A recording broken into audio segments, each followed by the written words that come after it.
I'm sorry, did you just say they made an animated feature-length film version of the commercial featuring the E-Trade baby? Cool.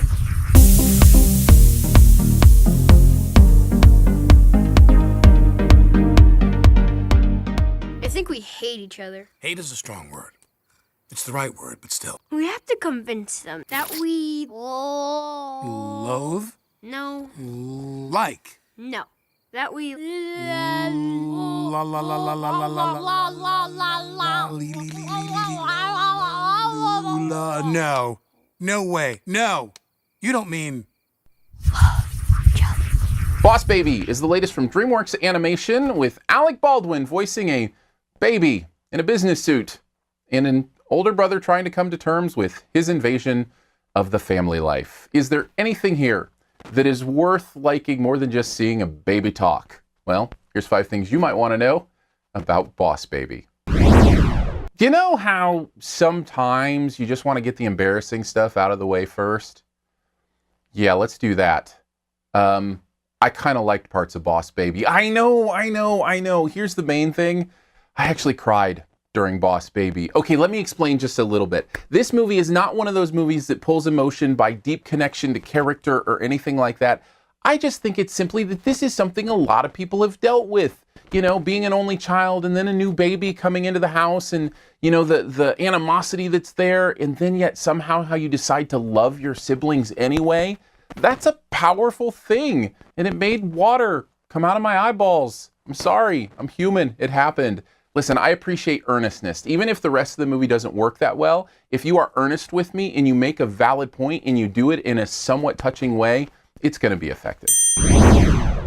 All right, we got it out of the way. Let's move on. Yes, I cried at Boss Baby. Let's talk about other stuff. There was one other thing I did enjoy about the movie. I think its use of imagination is kind of cool. I like that it gets clever with how it sees this world. Now, I will say, it takes big risks with the variety of animation styles, with the variety of imagination sequences in scenes, and also with how imagination plays into the foundation of what's going on here. And I don't know that they ever make that explicit or clear, and so it can be a little confusing and distracting in that way. But I did appreciate them going for it, and I thought it resulted in a few moments here or there that were pretty clever. But here's the thing about that. Sometimes when you take big risks, they don't pay off. And this is where the movie starts to fall apart for me, specifically with the animation. I like that it tried it. It just doesn't succeed. It was just too chaotic for me. The visual styles, the different kinds of animation, it distracted me. It always reminded me I was in a movie. Now, of course, when you're watching an animated film, you kind of know you're watching a movie. I get it, but you can kind of suspend that disbelief. But this movie was so all over the place, it didn't really let me do that. But here's the main part about this movie. I just don't think they did a great job writing these characters. They didn't appeal to me. I wasn't connected to them. I didn't like either of the main characters or the parents for that matter in any kind of way that connected me to them. Now, I already mentioned the story can be connective, but you also have to have people that you connect to in the story. And because this movie didn't do that, I found myself flailing to figure out why I cared where this story ended up going. And the other thing that didn't connect with me, I'll just give this a warning, by the way, because for some people it's not a big deal, just the lowest common denominator humor. You know, just kind of that bathroom humor. Seemed like every other joke was a naked baby bottom. Like once or twice, I get it, we're in a movie about babies, but every other thing was baby gas, naked baby bottom, pixelized baby genitalia.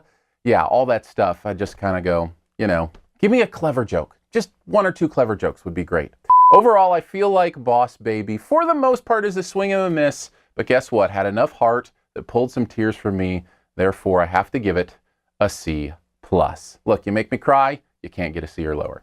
All right, thank you so much for tuning in to this Your Movie Friend review. We'll get on to the Best Ever Challenge here in a bit. First, if you want to connect further, I would love that. If you still respect me, even after crying at Boss Baby, more power to you. Let's connect on Twitter. Aaron Dicer, AARONDICER. You can search me there. We have a lot of fun hanging out, do a lot of interesting polls there, choose which reviews that end up going up on the channel, all sorts of fun stuff. Also, hang out on the podcast, SiftPop, SiftPop. You can subscribe on whatever podcast player you use.